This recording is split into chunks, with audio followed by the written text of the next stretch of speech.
How you doing? How you doing? How you doing? Yeah. Hey. Hello. How are you doing? Welcome to the Deliberate Millionaire Stream. I am Rosemary Nonny Knight. I am the prosperity minister and business coach to ambitious spiritual people determined to thrive, to prosper, to make at least six figures whilst living in their purpose. I help you leave behind the pain, the limiting beliefs of the past, and I help you rise victorious in your true design life. Your true design is a life of freedom, fulfillment, financial abundance, a love drenched life, if you will claim it. These streams are to help you claim that. Okay, we're talking today. I got to thinking about this, and it was actually this morning as I was sitting with the divine, and a reminder to me and a reminder to you that the easy way is a-okay. The easy way is a-okay. The easy way is a-okay. If you're anything like me, I was brought up believing that in fact, I was brought up being told that, Rosemary, you're always looking for the easy way. You're always looking for the easy way to do things. And that was said as some kind of really bad insult. How dare you always look for the easy way? It's not always easy. It has to be hard. And, you have to struggle for everything. And I took that on board. And in fact, I used to then want to prove to people that I wasn't always looking for the easy way, that, you know what, I can do the hard things. And you know what? Yeah, we can do hard things. We absolutely can do hard things. Nothing wrong with that. However, sometimes we go looking for the hard way when we do not need to.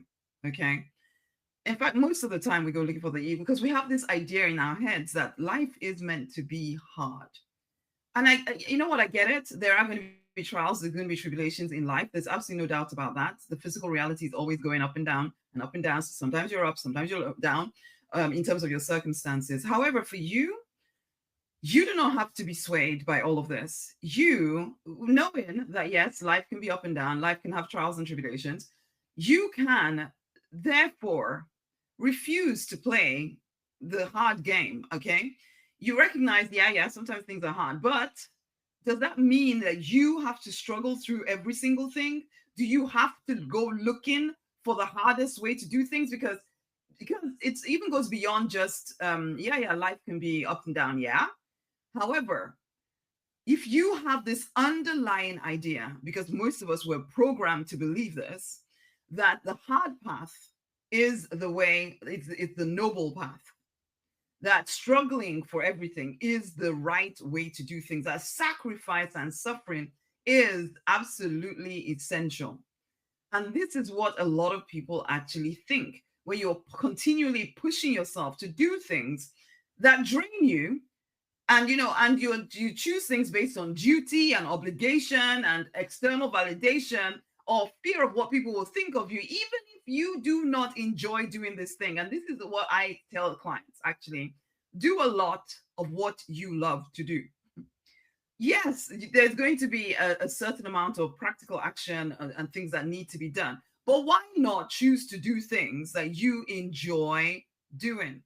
Things that bring you joy. One of the biggest questions I like to ask my clients to ask themselves and the divine is, what is the best, most joyous thing that I can do next to bring my vision to life? And I exhort you to ask yourself that question too, rather than just going with, oh, well, this person said that I need to do this thing, even though I hate doing it, even though it feels really so against my very nature to do it. I have to do it in order to get the result that I want. It's not true. There is no happy ending to an unhappy journey, okay? There really isn't. You cannot kill yourself getting somewhere and then expect that you're going to get there and suddenly everything is going to be perfect and amazing. Okay, I get it. We watch the movies where everything is hard, and, I even talk about what to do when life feels like a struggle. And yet, sometimes we bring that struggle upon ourselves. Life already has enough trials and tribulations without you choosing to make your life even more difficult by choosing very deliberately to get on the hard path. Are you hearing what I'm saying? So yes, life can be challenging, no doubt about that. Life will probably always have its challenges, no doubt about that. But do you need to make it worse? That is what I'm asking you. Do you need to make it worse by doing things that you do not want to do, but you tell yourself you have to do them in order to get a certain result? Or if things come to you too easy, there's a part of you that thinks you didn't deserve it, you haven't earned it yet, and now you need to, add struggle to your life in order to prove that you are worth this thing. Enough. Do you even notice when you're doing that? Do you notice that you're still trying to prove to some voice in your head from God knows when, telling you that you always look for the easy path? Or is it just me I'm talking to? Basically, because I had to notice, or I noticed this. Yeah, I was speaking about it with the divine today because sometimes I forget.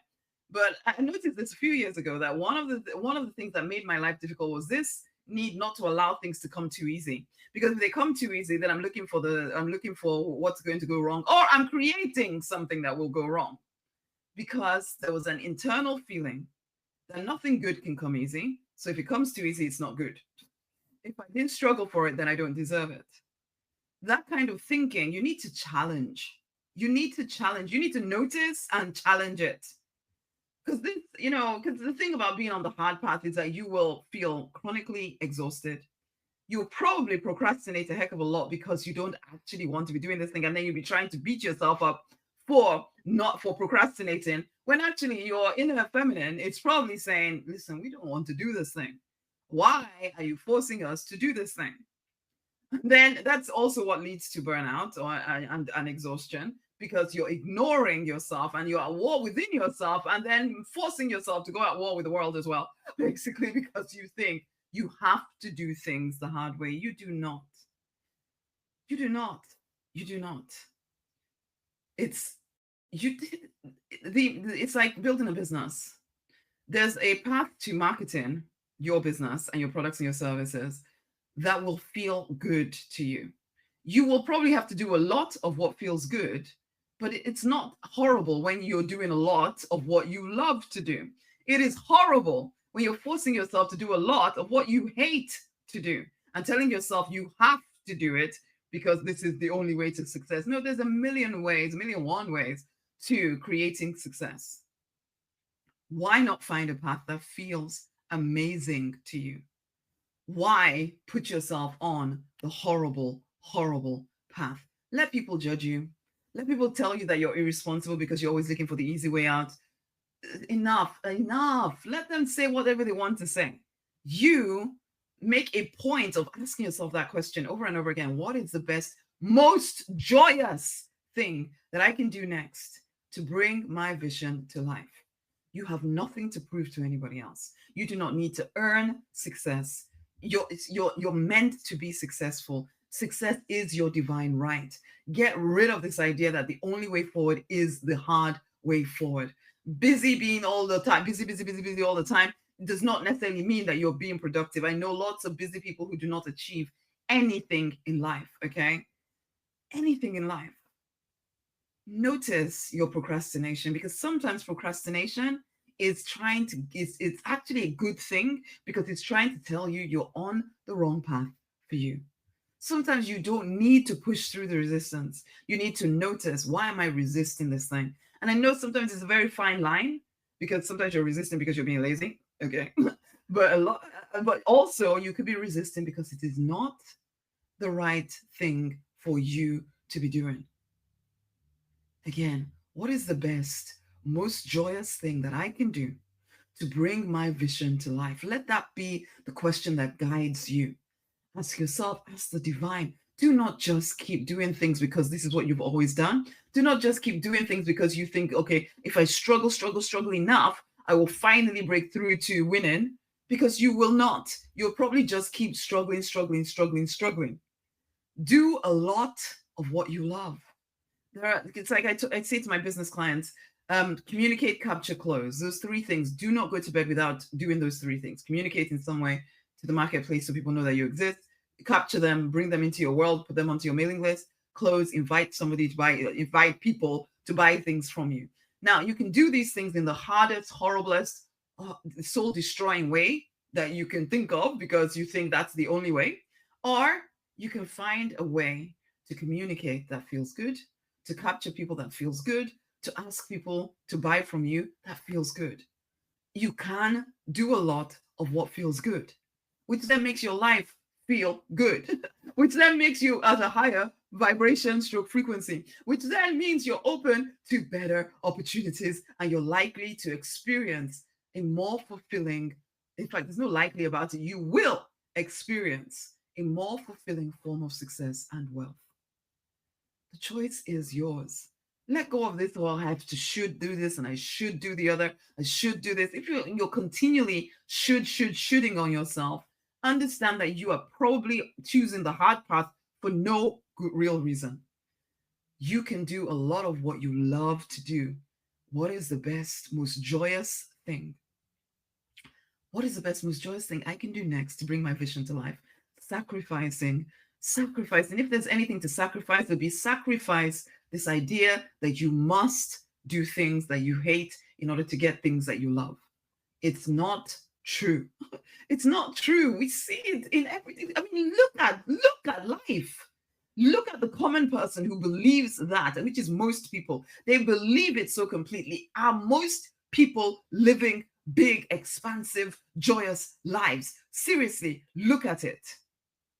They're not. So why do you think going by common wisdom, you're going to somehow experience uncommon success? Of course, it isn't going to work. The divine does not need your pain. The divine does not need your sacrifices and your suffering and your struggle. So if you think that in some way it is the divine demanding this of you, it is a freaking lie. It is a lie. When you choose to do life based on what you love to do, your energy increases, your creativity increases, your sense of joy and fulfillment increases. So why would you choose a different path of exhaustion and burnout and possibly even getting sick because you are continually doing things that you hate, telling yourself that you have to? This is how you create your free, fulfilled, financially abundant, love-drenched life. It is on the path of doing what you love. Yes, you will need to do a lot of it, okay, in order to achieve certain results. Like building a business, there's a lot of work that goes into building a business, but you can do a lot of stuff that you love to do. It's like, I love doing these live streams. I love, I communicate in ways that I love. I love writing, so I have loads of content. I love people. Well, sometimes people scary. The thing I talked about yesterday. So yeah, but for the most part, I enjoy finding ways to communicate with people that feel good to me and feel good to them. So we can all do this. What is the best, most joyous thing that you can do next to bring your vision to life? That's what you need to be asking. What is the best, most joyous thing that I can do next to bring my vision to life? Instead of just going along with, well, I have to do this stuff because it's just the way it is, and I have to do things that I don't want to do in order to get things that I do want to have. Many people live by that mantra and they do not get what they want, okay? Do not join them. Do not join them. It's time to start rewiring your mind to allow yourself to live a joyous life. A lot of us say that we want it, but because of the programming that you're subject to, you don't realize that the actions you are taking are keeping you in a life of struggle. You think it's the only way. And this is why you need support. You come and have a session with me, 90 minutes with me, and I'll help you start to see that there's a different way of living life. There's a different, you can come into any of my memberships, whatever, because you need to retrain your thinking. We've all been infected by this idea that life has to be, one hard thing after another hard thing after another hard thing, and then maybe you will win the prize either now or in the next life. And lots of people live this whole next life thing. Nonsense. Life is a horrible struggle because you've decided that life has to be a horrible struggle. It doesn't have to be. And again, the physical reality does what it does, absolutely. But you do not have to approach it from this perspective of, well, I have to do hard things in order to achieve anything. It doesn't have to be that way. Life is challenging enough on its own without you choosing to unnecessarily challenge yourself. What is the best, most joyous thing that I can do next to bring my vision to life? Let that be the key question that you ask yourself on a daily basis, on a minute-to-minute basis, especially when you find yourself caught up doing things that you really don't want to do. I understand that if you're already in a life where most of what you do is what you hate, it will take a little bit of time to transition across to a life of more joy and ease, but you can do it. And until you make the decision to do it, nothing is going to change. You can keep telling yourself, I have no choice. This is just the way life is, and I have to do it this way. Okay, you can fight for your limitations if you want to, or you can choose again and recognize the choice is yours. You are the creator of your own reality. So, what is the best, most joyous thing that I can do to bring my vision to life is a question that you need to be asking yourself, and listen to the answer. Okay? Come on now. Come on, come on, come on, come on. You are meant to enjoy your life. Please allow yourself to. Please allow yourself to. I didn't even do the affirmation today. We're going to finish with the affirmation. Because, yeah, as you allow yourself to live in joy and ease, you're more likely to expand your territory, which is our affirmation for this week. I'm taking back my territory. I'm taking back my throne. I remember who I really am. I rise victorious in my true design. I'm taking back my territory. I'm taking back my throne. I remember who I really am. I rise victorious in my true design. I rise victorious. I rise victorious. I rise victorious in my true design. I rise victorious. I rise victorious. I rise victorious in my true design. What? One of the ways you take back your territory is by allowing yourself to have fun, allowing yourself to enjoy your life. This is your life. Will you allow yourself to enjoy it? Remember the question, what is the best, most joyous thing that I can do next to bring my vision to life? Let that be the question that guides you rather than, I have to force myself to do this and I have to force myself to do that. The easy path or the easy way is A-okay. Okay? Okay then. So until the next time, my loves, if you do want to have one of those sessions with me, a private session, just you and I, 90 minutes, really hashing out what is blocking you, what is keeping you on the wrong path for your life, then the link is around my video or the link is in my bio. One or the other. Go have a look, book yourself in. I'm so looking forward to having a conversation with you. You will come away from that conversation feeling a heck of a lot lighter because I can assure you that you're carrying unnecessary weight. Let's put that stuff down. Rise up, create your own free, fulfilled, financially abundant, love drenched, joy drenched life. Until the next time, my loves, go forth and prosper. This is your life, and please make the most of it. Much love.